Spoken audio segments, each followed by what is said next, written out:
Story I'm going to share with you today is called The Crippled Lamb by Max Lucado. Once upon a time, there lived a little lamb named Joshua. He was white with black spots, black feet, and sad eyes. Josh felt sad when he saw the other lambs running and jumping because he couldn't. Josh had been born with one leg that didn't work right. He always limped when he walked. And when he watched the other lambs run and play, Josh felt sad and alone, except when Abigail was around. Abigail was Josh's best friend. She was an old cow, and her voice was always kind and friendly. Some of Josh's favorite hours were spent with Abigail. She would spend hours with Josh telling him stories. When Josh got sad because he could not run and jump and play in the grass, Abigail would say, "Don't be sad, little Joshua. God has a special place for those who feel left out." Josh wanted to leave her, but it was hard. Some days he just felt alone. Then one day the shepherds decided to take the lambs to the next valley where there was more grass. All the sheep were excited. Josh hobbled over and took his place on the edge of the group, but the others started laughing at him. "Go back, slowpoke. We'll never get there if we have to wait on you. Go back, Joshua." And then he heard the shepherd's voice. "Oh, they're right, little Joshua. You better go back. This trip is too long for you. Go and spend the night in the stable." Joshua turned slowly and began limping away. Never before had Joshua felt so left out. A big tear slipped out of his eyes, rolled down his nose, and fell on a rock. "Don't be sad, little Joshua," said Abigail. "God has a special place for those who feel left out." The two friends walked to the stable together. After eating some hay, Joshua lay down on some straw and closed his eyes.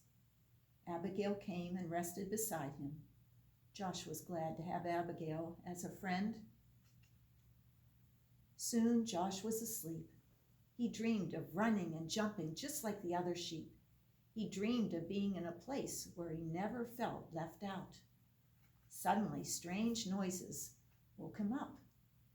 "Abigail," he whispered, "wake up. I'm scared. Somebody's in here." They looked across the dimly lit stable. Josh and Abigail were surprised to see a baby lying on some fresh hay in the feed box. The baby's mother was resting on a big pile of hay beside the feed box. Josh limped across the stable. He stopped next to the mother and looked into the baby's face. The baby was crying. He was cold. The woman picked up the baby and put him on the hay next to her.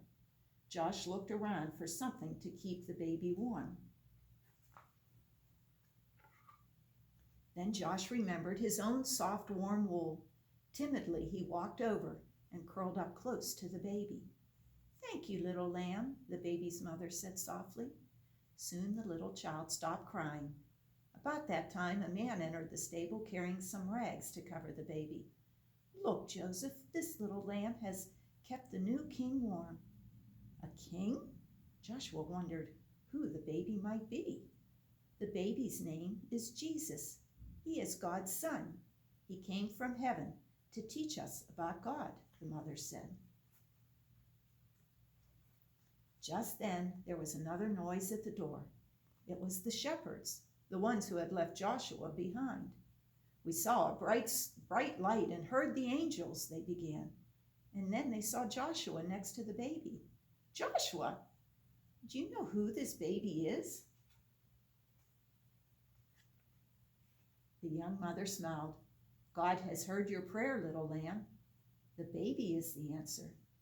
Somehow Joshua knew this was a special child, and this was a special moment.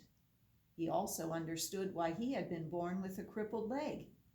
Had he been like the other sheep, he would have been away in the valley. But since he was different, he was in the stable among the first to welcome Jesus into the world. Joshua turned and walked back to Abigail and took his place beside his friend. You were right, he told her. God does have a special place just for me.